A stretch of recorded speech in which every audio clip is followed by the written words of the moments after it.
who many of you in the audience know from one Portsmouth thing or another.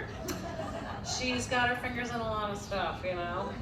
Molly is an artist and a teacher who leads creative workshops around the seacoast. Excuse me.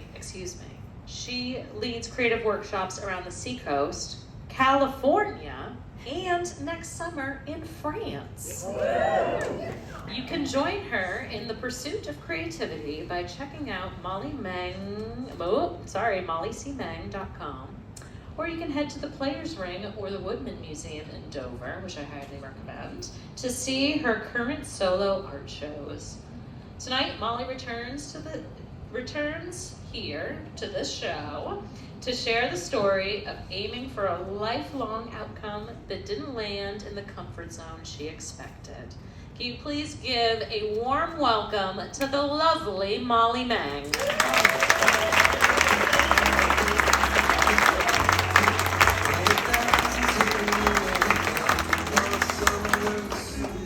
Hello, thank you so much for being here tonight. I'm so excited to be back up here. When I was younger, my mother used to say to me, if you touch a boy's blue jeans, you will get pregnant. And I totally believed her. I realize now as an adult it was a bit of a ploy to keep me and my sisters out of trouble, but back then, as part of a large family, I just thought, that's amazing, how cool. It was an attempt to keep us together, but as I mentioned, I come from a big family. There were 5 of us. I'm the youngest of 5, Molly the grand finale. And I thought it was super cool. I always knew I would have 5 kids someday. But I didn't realize how my mom having 5 kids in a row made me super fertile. But that was okay. I still totally believed her.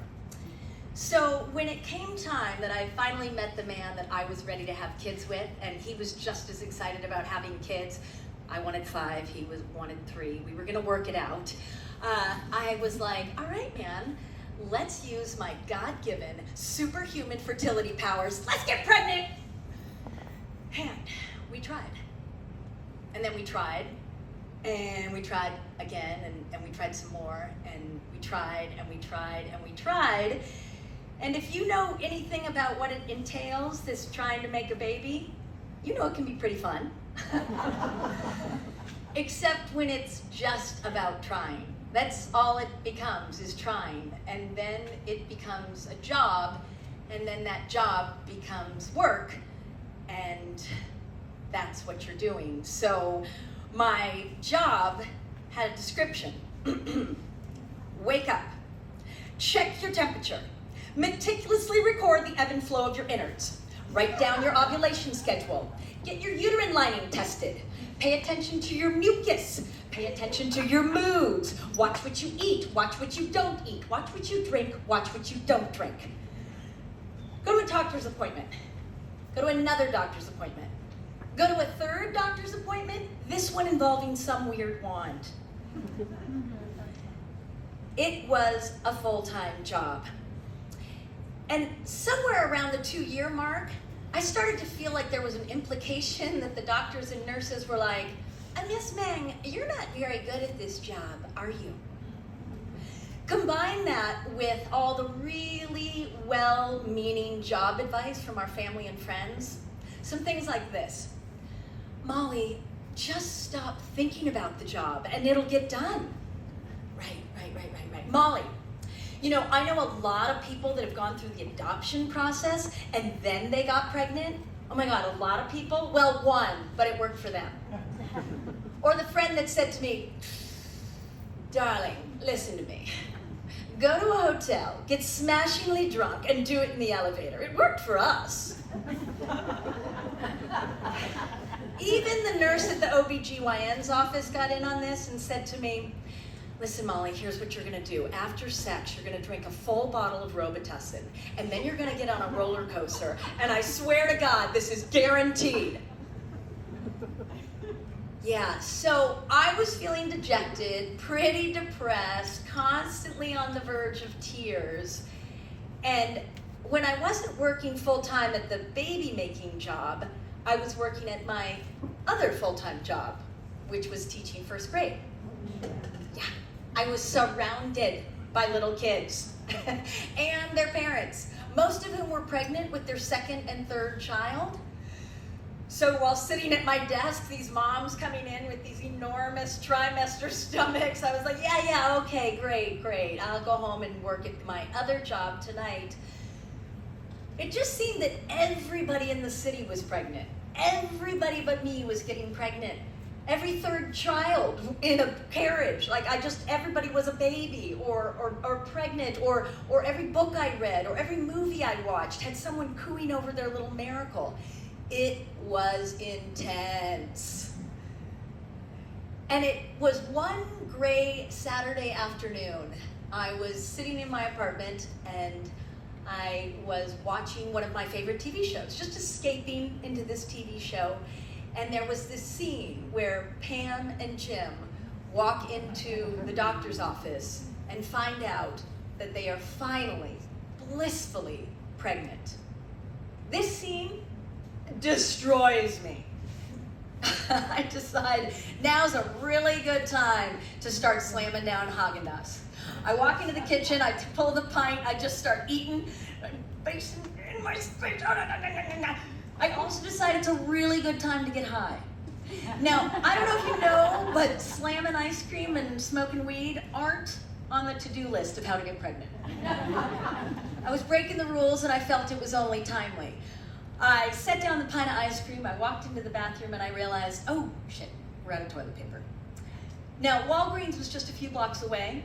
It wasn't raining, and I figured just because I can't get pregnant doesn't mean I can't leave the house. So I decided to take that walk. And I'm in that drugstore, my high in full, complete check, and I run into one of my first graders who comes up to me, Miss Molly, Miss Molly, Miss Molly, Miss Molly, Miss Molly, Miss Molly, Miss Molly, Miss Molly, Miss Molly, and insists that I cross the street to meet the puppies that are up for adoption.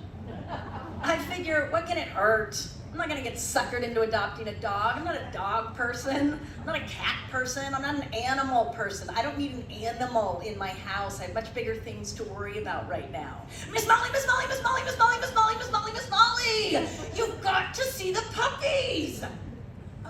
Okay, so we cross the street, we go over, they're all in their little cages. I'm like, oh my God, they are all adorable, of course. I'm patting heads and I'm scritching chins, it's so cute.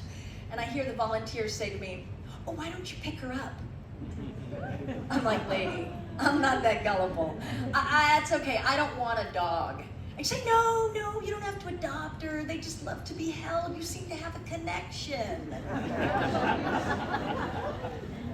I give a huge sigh as I set down my Walgreens bag, letting her know how uninterested I am in this situation. But I do as she say, and I lean over the cage and I pick up this little golden creature. And right as I pick her up, she wraps her little legs around me and puts her little arms around my neck and nestles her tiny, tiny head right here on my shoulder. And I swear to God, this is gonna sound like a cliche, but I swear, right at that moment, the clouds parted. The sun came beating down on us, and I lost my shit. I'm standing there sobbing, and the volunteer says to me, she's not even 8 months old, and I can't hear her because all I can think is, I just picked up my baby. And a woman walks by me on the other side, a total stranger, and says, honey, that's your dog. No, it isn't. It's their dog. I just picked it up because she said we seem to have a connection. I'm just holding it for a minute. And she turns around and walks back towards me. And as she does so, she's writing something on a piece of paper. And she hands me her name and number and says, honey, I know people and I know dogs. And that's your dog. You call me in 2 weeks if you don't keep that dog. I had to call her 2 weeks later and tell her she was right. That's my dog. We named her Stella Marie, and she changed our life. She brought us back to the living. She filled the void. She gave us so much happiness. We kind of forgot about that other full-time job for a bit, and we just concentrated on Stella. We just focused on all her needs and wants and making her happy, letting her sniff flowers for hours and play in the yard and the park forever. We bought her trees and treats and toys, and she would have loved us buying her trees. We bought her treats and toys and a super comfy bed that she never fucking slept in. Because of course, she slept with us. I think they call that attachment parenting. So we didn't get the baby that we so desperately thought we wanted, but we got the Stella Marie that we didn't know we needed. Thanks.